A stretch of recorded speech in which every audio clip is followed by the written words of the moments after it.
Parashat Shoftim.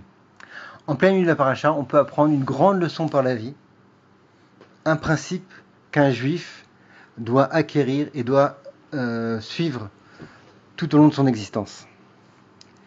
Pasuk qui dit Tamim tiye im Hashem Elokecha. Rachid explique que ça veut dire Kol ma she'avo alecha, tout ce qui vient dans ta vie, le bien et le moins bien, kabel bitpimut, reçois-le avec simplicité. C'est ça le yesod. C'est que dans la vie, des fois, on a des choses pas rigolotes et on les comprend pas. On a déjà parlé souvent de cette Nekuda, de ce point-là. Eh ben, il faut prendre les choses comme elles arrivent, même si des fois on les comprend pas, même si des fois elles sont pas agréables. Suite à ça, hein, Rashi continue, Ve'az tiye imo, et à ce moment-là, tu seras avec lui, dans le sens, tu le comprendras, tu le suivras, et tu comprendras qu'à la fin, hein, tout était pour le bien.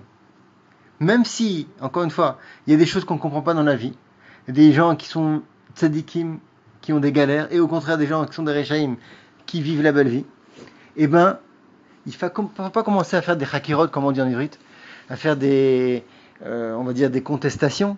Comment ça se fait que il fait comme ça? Non, soyez tmimim.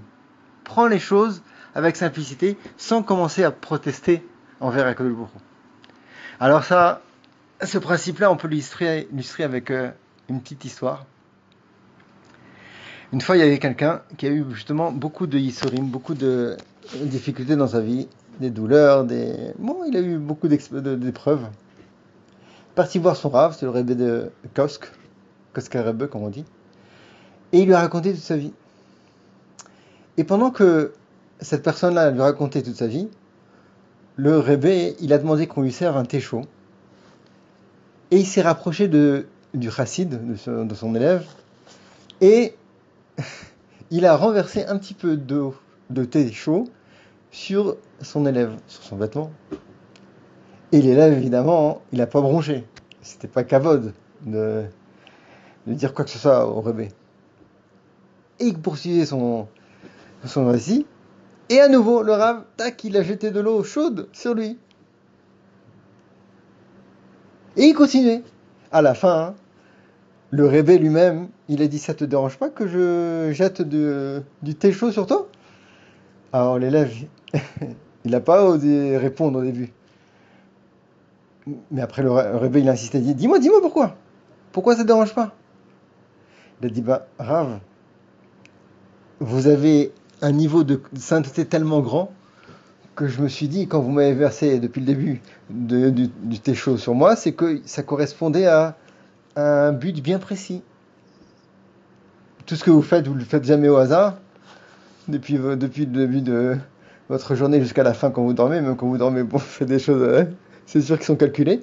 Donc je me suis dit, bon, ça correspond à quelque chose, je bronche pas.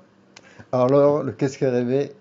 Il a répondu, regarde, tes épreuves, je les souhaite à personne. Elles sont très difficiles et je suis compatissant. Mais sache-le, moi, qui suis-je par rapport à Akadosh Baruch Hu? Moi, tu me dis que j'ai des cavanotes, c'est pas évident. Je suis pas au niveau d'Akadosh Baruch Hu. Et malgré tout, tu me juges bien. Tu dis, voilà, si je fais ça, c'est parce que je veux faire passer un message. Et ça correspond à quelque chose. Alors, Akadosh Baruch Hu, c'est lui qui a créé le monde, qui a créé tous les animaux, la nature, etc. Avec une perfection, avec une intelligence qu'on ne peut même pas qualifier, il n'y a pas de mots pour parler de cette perfection. Alors c'est sûr que pareil, quand il organise la vie de chaque individu, à plus forte raison quand c'est la vie d'un juif, à plus forte raison donc qu'il ne fait pas au hasard. Donc même si tu as des épreuves, c'est très difficile, encore une fois, je suis avec toi, mais sache-le, il faut tenir le coup. Tamim tiye imal shem lokera.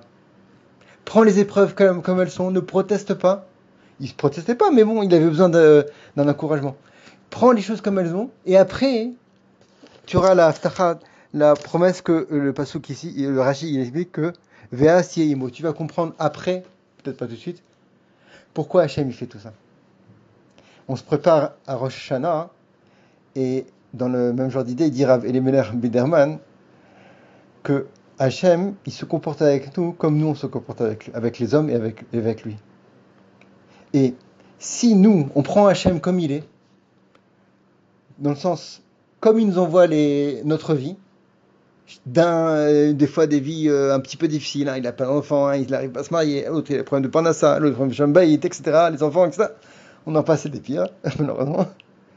Si on prend ça comme il est, on prend Hachem comme il est, alors en retour, Hachem il va nous prendre comme on est. Même si nous on n'est pas parfait, même si on a des choses à se reprocher, et ben de la même manière que nous on a pris Hachem comme il est, on a pris en compte ce qu'il fait, même si des fois il fait des choses un petit peu spéciales qu'on ne comprend pas, et difficiles à supporter des fois. On voudrait être protestataire. Mais si on prend comme elles sont, on ne réagit pas, et ben, mida kenegan mida, comme on dit en ivrite, en récompense de cette démarche-là, et ben Hachem aussi il va nous prendre comme on est, même si on n'est pas parfait. Et voilà, c'est ça le message pour Shana, que même si on a des choses à se reprocher, si on est d'un autre côté nous-mêmes, on prend cette habitude-là de prendre les choses comme elles sont, même si elles sont difficiles à comprendre, et même si on pourrait reprocher des choses, et ben pareil, il va se comporter avec nous de la même manière que même si on a des choses qui sont incompréhensibles, on fait pas forcément les mitzvot, on fait des bêtises, etc. Hachem il dit c'est pas grave. Tu m'as pris comme je suis, alors moi aussi je vais prendre comme tu es. Hachem, qu'on ait un bon Rosh Hashanah, une bonne année, plein de brachot, et que toutes les xérotes ils tombent, elles s'arrêtent, et que le Mashiach il vient, Bezat Hachem. Shabbat Shalom.